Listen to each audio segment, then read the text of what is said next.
High guys, welcome back to my channel. আর সবাইকে good morning. তোমরা কেমন আছো? আর আমি ভাবলাম আজকে কালকের অনেকটা দুধ রয়ে গেল, দুধটা কি করব ভাবতে ভাবতে ভাবলাম যে এই দুধটা দিয়ে আমি ঝটপট একটা মিষ্টি দই বসিয়ে দিই। মিষ্টি দই বসানোর জন্য আমি দুধটা কড়াই থেকে গরম করে নিলাম। আমার এটা হচ্ছে গরুর দুধ আমরা রুজি দুধ, এটা কালকে নিয়েছিলাম, কালকে খাওয়া হয়নি, দুধটা রয়ে গেছে আধা। Good morning. আমি ভাবলাম দুধটা দিয়ে দই পেতে খেলে তো ভালোই হয়, কারণ কি এখন তো অনেক গরম, তার জন্য দই পাতবো বলে আমি দুধটা আগে বসিয়ে দিলাম।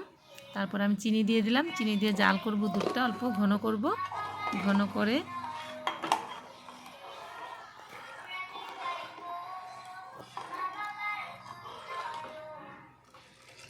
অনেকটাই ঘন হয়ে গেছে আমার দুধটা।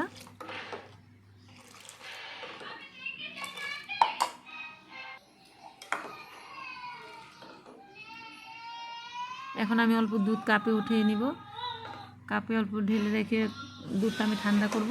তারপরে আমার আজকে ঘরে কিন্তু দুধের সাহায্য বেশি নেই, অল্প সাজ আছে, এই যে দেখো গ্লাসে, এই সাজটা আমি এখন ঢেলে দিব। দুধটা ঠান্ডা হয়ে গেছে, এখন আমি মিক্স করে নিব এটা।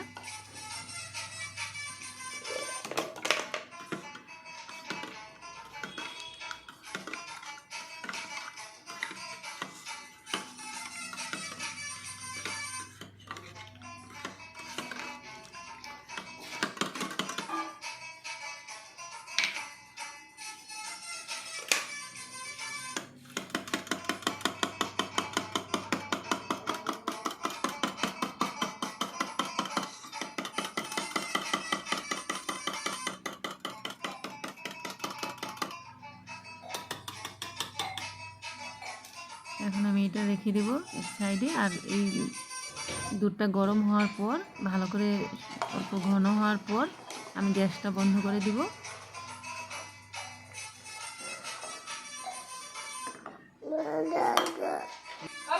দুধটা ঘন হয়ে আসছে, এখন আমি দুধটা অল্প ঠান্ডা করে নিব। ঠান্ডা করে এখন এই যে সাজ দেওয়া দুধটা আমি ঢেলে দিলাম পাতিলে। এখন এই দুধটা আমার ঠান্ডা হয়ে গেছে। এখন আমি এই দুধটা ঢেলে দিব।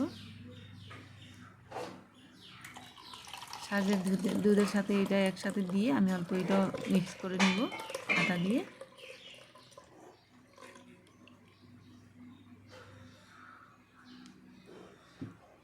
এইভাবে তোমরা সহজ পদ্ধতিতে তোমরা ঝটপট বানিয়ে খেতে পারো মিষ্টি দই।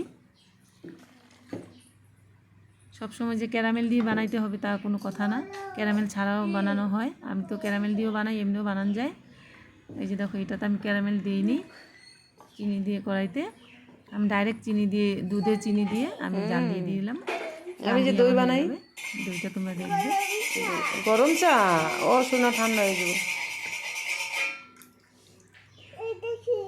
এটা দই।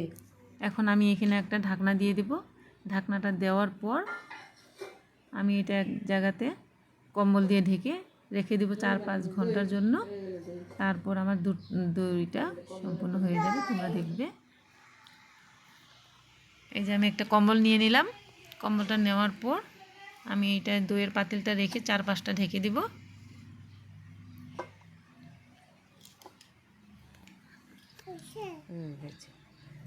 কম্বল দিয়ে ঢাকা দিয়ে রাখুন। তারপরে আমাদের এইভাবে দই বানালে গরম দিনে যখন তখন খাওয়া যায়, দোকানের আশায় থাকতে হয় না।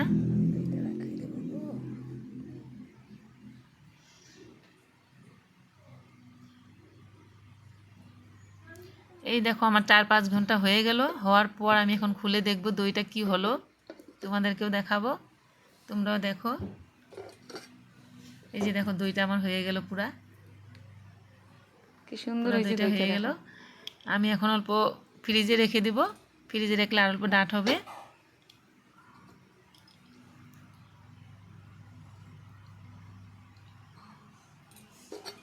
এই যে দেখো কি সুন্দর দইটা হয়ে গেল। এখন আমি ফ্রিজে রেখে দিব, তারপর যার যখন খেতে ইচ্ছা করবে তখন দেব, কারণ কি অনেক গরম। সবাই ভালো থাকো, এইভাবে সবাই দই বানিয়ে খাও।